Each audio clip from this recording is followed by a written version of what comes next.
Hello friends, कैसे आप सब। तो आज की क्लास में हम बात करेंगे चार्जिंग सेक्शन के ब्लॉक डायग्राम के ऊपर। पहले हमारे जो हैंडसेट आते थे उसमें चार्जिंग आईसी किस टाइप से वर्क करती थी और आज के जो लेटेस्ट 5G हैंडसेट आ रहे हैं उसमें चार्जिंग आईसी का क्या रोल है। तो ब्लॉक डायग्राम शुरू करने से पहले मैं आपको चार्जिंग आईसी के बारे में कुछ इंफॉर्मेटिव यहाँ पे जानकारी देना चाहता हूँ। तो देखिए, चार्जिंग आईसी ना मोस्टली दो टाइप्स की होती है। पहली होती है हमारी डिजिटल चार्जिंग आईसी और दूसरी होती है हमारी एनालॉग चार्जिंग आईसी। अब दोनों में क्या डिफरेंस है। देखिए, जो डिजिटल चार्जिंग आईसी होती है वो हमें शाओमी, ओप्पो, वीवो और जो आजकल के लेटेस्ट हैंडसेट आ रहे हैं उसमें हमारी डिजिटल चार्जिंग आईसी लगी होती है। अब एनालॉग चार्जिंग आईसी कौन से फ़ोन में यूज़ की जाती है, तो आपका लावा, इन्फिनिक्स और टेक्नो के हैंडसेट में यूज़ की जाती है। तो देखिए, चाहे वो डिजिटल चार्जिंग आईसी हो या एनालॉग चार्जिंग आईसी हो, दोनों चार्जिंग आईसी हो, ये चार्जिंग आईसी 5 चीज़ें जो हैं सेंस करती हैं। ठीक है, तो वो देख लेते हैं कौन सी 5 चीज़ें हैं। अगर ये 5 चीज़ें आपकी ओके हुई तो जब आप फ़ोन में चार्जर लगाओगे तो आपका बैटरी परसेंटेज भी शो करेगा और आपका फ़ोन जो है वो चार्ज भी होगा। तो पहले पॉइंट की तरफ बात कर लेते हैं। तो वीबस के 5 वोल्ट, आपने जो फ़ोन में चार्जर लगाया वो हमारे जैक के थ्रू चार्जिंग आईसी तक 5 वोल्ट पहुंच रहे हैं नहीं पहुंच रहे, ये हमारी चार्जिंग आईसी का पहला काम है सेंस करने का। ठीक है, अब दूसरा काम क्या है कि वीबस के जो 5 वोल्ट आ रहे हैं आपके यहाँ पे ऊपर चार्जिंग आईसी तक, वो 30 मिली सेकेंड के अंदर ड्रॉप तो नहीं हो रहे। मतलब ये 5 वोल्ट आ तो रहे हैं लेकिन दोबारा रिटर्न तो नहीं जा रहे हैं। ये चार्जिंग आईसी का दूसरा काम है। तो मैंने जैसा आपको बताया था, चाहे वो डिजिटल चार्जिंग आईसी हो या एनालॉग चार्जिंग आईसी हो, ये दोनों चार्जिंग आईसी ये 5 पॉइंट सेंस करेगी जो मैं आपको बताने वाला हूँ। तो थर्ड पॉइंट की तरफ चलते हैं। तो थर्ड पॉइंट क्या कहता है हमारा, जो हमारे बैटरी कनेक्टर का प्लस और माइनस सिरा होता है उससे हमारी बैटरी को सेंस किया जाता है कि बैटरी के अंदर कितना वोल्टेज है। ठीक है, बैटरी कनेक्टर का जो प्लस और माइनस वाला सिरा होता है उससे हमारी चार्जिंग आईसी सेंस करती है कि बैटरी के अंदर कितना वोल्टेज है। तो फोर्थ पॉइंट हमारा क्या कहता है, फोर्थ पॉइंट है हमारा चार्जिंग के टाइम। आपने फ़ोन में चार्जर लगाया और चार्जिंग के टाइम हमारा चार्जिंग आईसी जो है कितने एम्पियर से चार्ज हो रही है। ठीक है, ये हमारा चार्जिंग आईसी का फोर्थ काम है। और फिफ्थ काम, चेक द टेम्परेचर। फ़ोन में कोई टेम्परेचर का इशू तो नहीं है। अगर टेम्परेचर का इशू होगा तो temperature too low, temperature too high या कई सारे और भी मैसेज हमें टेम्परेचर से रिलेटेड देखने के लिए मिल जाते हैं। तो अगर ये आपकी पांचों चीज़ें ओके रहीं, ये 5 पॉइंट, ये 5 सेंस ओके रही, तो हमारी चार्जिंग आईसी फ़ोन में चार्जिंग शो करेगी। अगर ये 5 पॉइंट में से कोई भी दिक्कत आई एक पॉइंट में तो हमारी चार्जिंग फ़ोन में नहीं होगी। ठीक है, तो डिजिटल हो या एनालॉग चार्जिंग आईसी हमारी ये 5 पॉइंट सेंस करती है। जैसे आप डाटा केबल लगाते हो और फ़ोन में चार्जिंग शो होने तक, बैटरी परसेंटेज दिखाने तक हमारी ये इतनी जल्दी फास्ट चार्जिंग आईसी पांचों चीज़ें सेंस कर लेती है। तो अब हम चलते हैं ब्लॉक डायग्राम की तरफ और देख लेते हैं ब्लॉक डायग्राम जो आजकल के हैंडसेट है उसमें चार्जिंग आईसी का क्या रोल है। तो पहले के हैंडसेट में हमारा क्या होता था, कीपैड वगैरह या चाइना वगैरह फ़ोन में 6 लैग या 8 लैग की चार्जिंग आईसी यूज़ की जाती थी। फिर हमारा क्या हुआ, थोड़ा और अपडेट हुआ तो हमें चार्जिंग आईसी BQ के रूप में देखने के लिए मिल जाती है, या कुछ और भी नाम हो सकता है यहाँ पे। तो हम जो स्टार्टिंग करने वाले हैं वो BQ से करने वाले हैं। ठीक है, पहले तो 6 लैग फिर 8 लैग। अब हमारी उससे अपडेट जो चार्जिंग आईसी आई है वो आई है हमारी BQ। तो BQ में क्या होता है कि आपने वीबस चार्जिंग आईसी के थ्रू अंदर गया। ठीक है, फिर यहाँ से वीबैट से निकलेगा, फिर ये हमारी पावर आईसी CPU MC से कनेक्ट रहेगी लाइनें। ठीक है, ये वीबैस अंदर गया, फिर वीबैट के थ्रू बाहर निकला। तो ये हमारी आपको Redmi 5A या Redmi 9A वगैरह में आपको BQ देखने के लिए मिल जाएगी। ठीक है, ये सिर्फ चार्जिंग आईसी है, इसमें ना लाइट का सेक्शन है अभी ना ही आपका ग्राफिक का सेक्शन है। ठीक है, अब कंपनी ने थोड़ा और अपडेट किया चार्जिंग आईसी को। तो उन्होंने क्या अपडेट किया, बीक्यू से उन्होंने क्या थोड़ी सी जो लेटेस्ट आईसी थी उन्होंने क्या बनाई, तो उन्होंने अब बनाई ये आपकी पीएमआई। ठीक है, आप यहाँ देख पा रहे होंगे। तो पीएमआई में देखिए, बीक्यू में हमने क्या देखा था, चार्जिंग सेक्शन ओनली। अब पीएमआई में उन्होंने क्या कर दिया, इसमें चार्जिंग सेक्शन भी डाल दिया, लाइट सेक्शन भी डाल दिया, ग्राफिक सेक्शन भी डाल दिया। ये तीनों सेक्शन आपकी पीएमआई आईसी में हो गया, जो कि जिसे हम बोलते हैं सेकेंडरी पावर आईसी। ठीक है, तो अब यहाँ से क्या होगा, वी बस अंदर जाएगा चार्जिंग आईसी के, फिर वी वेट के थ्रू आउट होगा। और ये यहाँ पे क्या है आपका कि इनमें क्या होता है, हर एक बॉल्स का अलग अलग काम है। ये मत समझिए वी बस आपने अंदर इंसर्ट यूएसबी डाटा केबल के थ्रू अंदर गया फिर आउटपुट, इसमें भी बहुत सारे कॉन्सेप्ट है जो कि आपको समझने पड़ेंगे और मैंने मॉड्यूल में समझा रखा है। हर एक बॉल्स, चाहे वो बीक्यू हो उसकी हर एक पिन के बारे में, चाहे आपकी पीएमआई हो या कोई भी चार्जिंग आईसी हो, मैंने हर एक चार्जिंग आईसी के बारे में, हर एक बॉल्स के बारे में आपको डीपली हमारा जो प्रीमियम कोर्स है उसमें मैंने आपको बता रखा है। ठीक है, तो यहाँ पे क्या हुआ, बीबस के थ्रू अंदर गए वोल्टेज, वीबेट के थ्रू बाहर निकले, फिर ये हमारा वीपीएच वाली लाइन है, फिर ये हमारा ये सीपीयू से कनेक्शन, फिर ये ईएमएमसी से। इनका भी पावर सीपीयू एमसी का भी एक बहुत बड़ा कॉन्सेप्ट है जो कि मैंने आपको कोर्स में बता रखा है। तो बीक्यू से पहले क्या था हमारा 6 लैग, फिर 8 लैग, फिर थोड़ा और अपडेट हुआ बीक्यू, बीक्यू से आया पीएमआई। ठीक है, पीएमआई से देखते हैं कि और क्या लेटेस्ट देखने को मिल जाता है हमें। तो पीएमआई से क्या हुआ कि इन्होंने बना दिया पीएम करके। ठीक है, पीएम 660 या 6150 भी बोल सकते हैं आप। तो ये हमारी कौन सी आईसी है, हमारी पावर आईसी है। ठीक है, ये हमारी प्राइमरी आईसी है और इसमें आप देखोगे ना ये एल टाइप से आपको एक आईसी मिलेगी। इन जो हैंडसेट है इसमें आपकी दो आईसी है। ठीक है, एक तो 660 और दूसरी है 660L। तो ये 660 वाली है प्राइमरी आपकी पावर आईसी है और 660 वाली सेकेंडरी पावर आईसी है, जो कि आपका बीओबी बक और बूस्ट वाली वोल्टेज को प्रोड्यूस करती है वो आईसी। ठीक है, तो यहाँ पे क्या हुआ, आपने वी बस के थ्रू हमारे वोल्टेज आए चार्जिंग आईसी में, वी बेट के थ्रू आउट हो गए, फिर यहाँ से सेम। तो हमने पिछले वाले चार्जिंग आईसी में क्या देखा था पीएमआई में, जिसमें चार्जिंग आईसी में आपका लाइट और ग्राफिक इनबिल्ड था। अब इसमें क्या है कि आपका ओनली फॉर चार्जिंग आईसी है।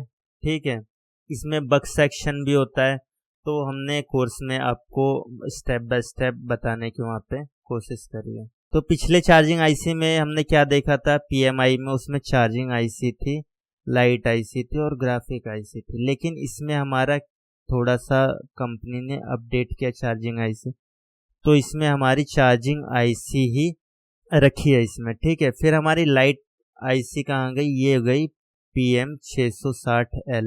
ठीक है, जो मैंने आपको बताया था दो होती है, एक 660 एक ये एक 660L। ये हमारी प्राइमरी पावर आईसी है और ये हमारी सेकेंडरी पावर आईसी है। ठीक है, और ये L वाली में ही आपका लाइट का सेक्शन दिया होता है। अब यहाँ से थोड़ा सा और अपडेट हमारी चार्जिंग आईसी हुई। ठीक है, थोड़ी सी और अपडेट हुई। तो अब देख लीजिए हमें क्या अपडेट देखने को मिलती है। तो देख लीजिए कंपनी वाले ने थोड़ा सा अपडेट और क्या किया चार्जिंग आईसी को, जो हमारे आजकल के जो लेटेस्ट फ़ोन आ रहे हैं, जो कि आपका quick charging, dual engine fast charging या आपको टर्बो चार्जिंग करता है, उसमें क्या होता है हमारी दो चार्जिंग आईसी लगी होती है। ठीक है, तो आजकल के जो फोन्स हैं आप देखोगे उसमें 3 पावर आईसी 4 पावर आईसी दी गई है।